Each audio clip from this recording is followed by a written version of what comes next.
Well, did you get all your vegetables washed? I did. I cut half and I saved half to cut with you. So I see that my timer's just gonna go. So that's the timer, the second timer on my oven. Okay, so I'm gonna turn that off. And I'm turning the oven off. And I am not going to let it, come on timer, off. I'm not going to let it sit very long. So I'm going to take them out right now because I really just don't want my granola to burn. I'm going to show you.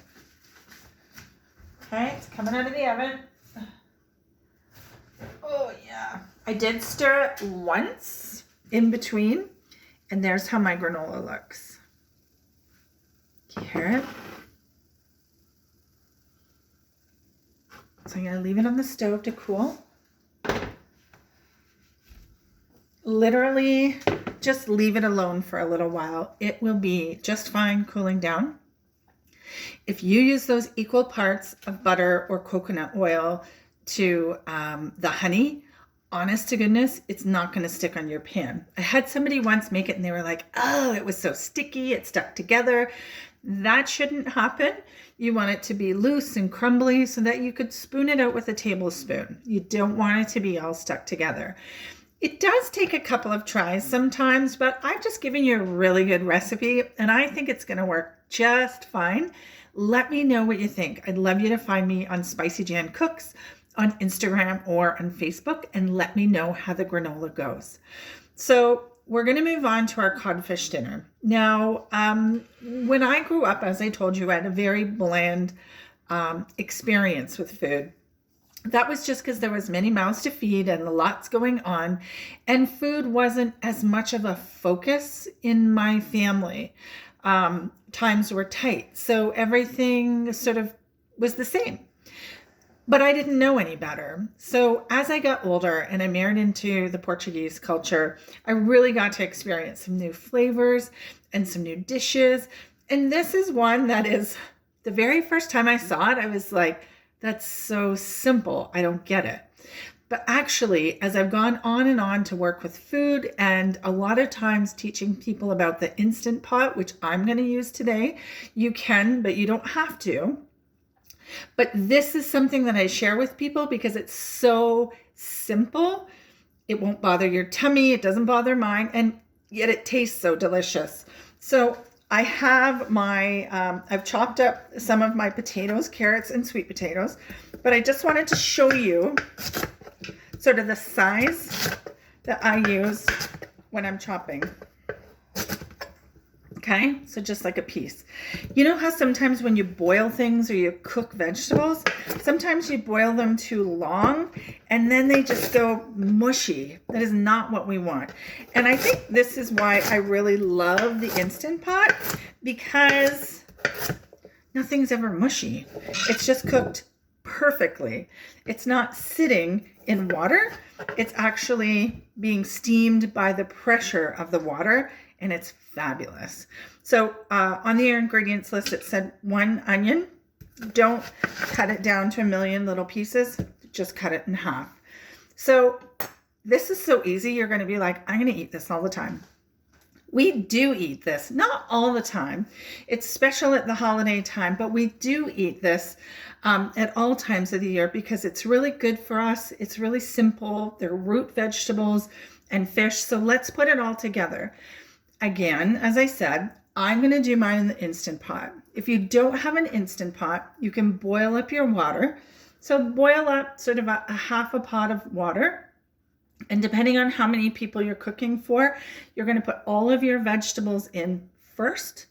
Cook them for about, on a rolling boil, about 15 minutes. And then you're going to put in your fish. Now, with the Instant Pot, I'm going to put everything in together, because that's just the way the Instant Pot cooks. So you're going to get to see that. So hang on one sec. I've got my Instant Pot right here. And remember, you know, for those of you that think like, I just don't get the Instant Pot, Jan, let me help you, because this is a blessing.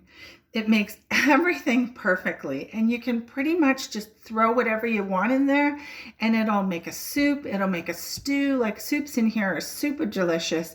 I don't work for Instant Pot. I don't represent Instant Pot, but I'm a believer that it's saved me a lot of time and a lot of money in efficiency because I don't need to leave my stove on all the time. I don't use it all the time, but I do use it a lot, and especially for this codfish dinner, it's fantastic. So I'm just going to put in all of my vegetables. So actually, let me show you. I do have a little tray in my Instant Pot, and always with the Instant Pot, you have a little bit of water, 1 cup of water. I've got my tray that comes with it in here, just sits above the water line, and I'm going to put all my vegetables in. My carrots, my sweet potatoes. Sorry about the noise. I know on the camera the noise gets picked up so easily, so I'm trying to be very, very quiet to not make too much extra noise for all of you. So those are all of my vegetables just placed in there. I'm going to put in my 2 onions, okay? Just put them in as is because it's going to bring beautiful flavor. Now, on the ingredients list, it said some greens. What that means is that, you know, whether you like cabbage or spinach or collards, my mother-in-law, bless her heart, remember I told you my smock was her idea? Well, it's what she uses and now I use. But she brings me over these big, it's almost like a bok choy, which is small, but it's huge. And her friends grow them out in the greenhouses. And so she always brings them to me, and we love putting them in soups and stews and rice and in with our codfish. And so what I do is I blanch it and then I freeze it so that I have it all winter long. Now, I have a little bit left in my bag, so I'll use all of this, but I like having a lot of the flash frozen blanched collards that I can just put in a handful whenever I want to. During COVID, I've had a little bit more time to be a little bit more, I want to say frugal, but it's not even about being frugal. It's just about having things available when I want to cook. And if we're cooped up, it's just having it at access so I don't need to go out to the grocery store very often. So just think about that, because that's really for our health and safety. So these are some collards. I'm going to show them to you. This is what she brings over. Does anybody know what it's actually called? I just call it like giant bok choy, but it's super fragrant. It almost smells like arugula. You know how arugula's got that little peppery taste? So I'm going to put all of my greens in here. So I've got my root veggies. And then, okay, here's where I'm going to change it up. So this dish is delicious with some hard-boiled eggs on your plate. You're going to see after. We're going to plate it all. So I'm going to put 3 eggs. These are raw eggs, not raw, but they're not cooked yet. I'm going to put 3 eggs. I'm going to show you this in a minute. And then, okay, so here's what it looks like. Here, come with me. Okay, so here's what it looks like so far. Everything's just placed in there. It's not fancy. Doesn't need to be fancy. Just needs to taste delicious and be not too tricky to work with. And then I've got my codfish. So on your ingredients listing, it did say not battered cod. So codfish in Portuguese is bacalhau. Some of you may obviously already know that. I didn't, but codfish, when you buy it fresh, it doesn't have a really fishy taste. And we have a fish market that's close to us. So what I do is I get usually like a 1 pound or 1.5 pound pack of codfish. And then I have them individually packaged so that I can just pop them in my freezer and take out whenever I want to. Whether you eat it fresh or fresh frozen doesn't really matter. But if you know where you're getting it sourced from directly and you buy it fresh, oh, it tastes so good. But if you don't have access to that, it's okay.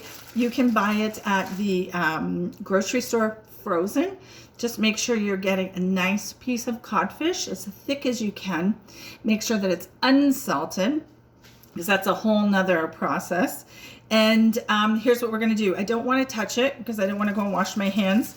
So I've just opened up the bag and I'm gonna just pop my raw, part frozen because it wasn't fully defrosted, codfish there. So here's how it looks. Come with me. Yeah. So everything is on that pot. I've got my onions, so it's getting nice and savory. This is like a one-pot wonder, I tell you. Absolutely love it. Now, there is one thing that I'm going to put in it, and it is some garlic. My husband makes garlic. We grow garlic in the garden. Then he dehydrates it, and then he puts it down into his own little shaker. It's really good. So I'm going to put a little bit of that over top. Just putting a little bit over top of my dish. And pretty much that's it. So I'm going to take this over to my Instant Pot, and you saw that last week when I was sort of fumbling around trying to turn it on. So I'm not going to fumble because it's a bit heavy. If you were doing this on the stove, you'd be boiling your vegetables first and just putting in your codfish at the very end. But this way, I'm going to put it on high pressure. So that's HP. And I'm going to put it in for about 12 minutes. So that's 12 minutes pressurized cooking time. And remember, it does take a few minutes to get to pressure. And then if we let the pressure naturally release. So I'm going to do about 12 minutes. That's definitely enough for the vegetables. The eggs will be perfect. Everything should be perfectly cooked. Okay, so I'm going to go put it on the Instant Pot. I'm going to get it started for its 12 minutes on high pressure. And then we're going to get the cheesecakes ready. Remember last week we did the Instant Pot cheesecakes, 7 minutes. I hope that you love them. Oh my gosh, they were perfect here in my house. So I'm going to show you a little kitchen hack, and it's using some already prepared New York style pierogi cheesecakes. I'll be back with you in 1 sec.